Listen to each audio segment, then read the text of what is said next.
টাইগারদের skill training এর দ্বিতীয় দিনে বোলারদের পরীক্ষা নিলেন pace bowling coach Shaun Tait. ব্যাটারও পরীক্ষা দিলেন। নেট সেশনে মিরপুরে দ্বিতীয় দিনের স্কিল ট্রেনিং এ ব্যস্ত সময় পার করলেন টাইগার্স কোচিং স্টাফ ও ক্রিকেটাররা। পেস বোলিং কোচ শন টেইটের ব্যস্ত সময় একাডেমি নেটে শিষ্যদের step landing, pitching accuracy, swing and bounce সবকিছু যেন আতশ কাচের নিচে ফেলে পরীক্ষা করছেন এই অস্ট্রেলিয়ান। আর তো মাত্র কয়েকটা দিন, এরপরই মাঠের ক্রিকেটে দেখাতে হবে তার প্রতিফলন।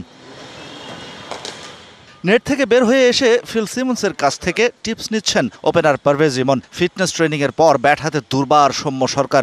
রেঞ্জ হিটিং কোচ জুলিয়ান উডের টিপসে যেন বদলে যেতে শুরু করেছে সৌম্যের ছক্কা হাঁকানোর স্টাইল। 36 ডিগ্রি তাপমাত্রায় পুড়তে থাকা মিরপুরে ট্রেনিং এর জন্য সিরিয়াস মুডে captain Liton Das. Net session শেষ করে চেয়ার খুঁজে নিলেন সৌম্য সরকার।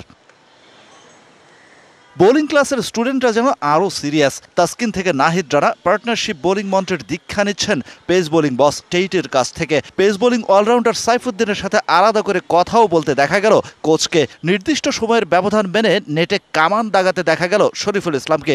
এদিন রিশাদ নাসুমদের চেয়ে বেশি অ্যাক্টিভ দেখা গেছে পেস ইউনিটকে।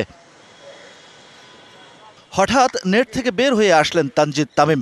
দেখে মনে হতেই পারে টাইম আপ, আসলে তাকে ডেকে নিয়ে টিপস দিলেন ব্যাটিং কোচ মোহাম্মদ সালাউদ্দিন। তানজিদ তামিম, পারভেজ ইমন, সৌম্য সরকার। টি-20তে বাংলাদেশের 3 ওপেনিং অপশন, সুতরাং আলাদা দৃষ্টি রাখতেই হচ্ছে সালাউদ্দিনদের।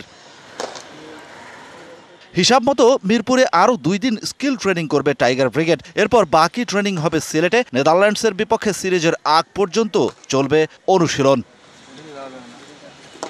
Shahan Papon, DBC news, Dhaka.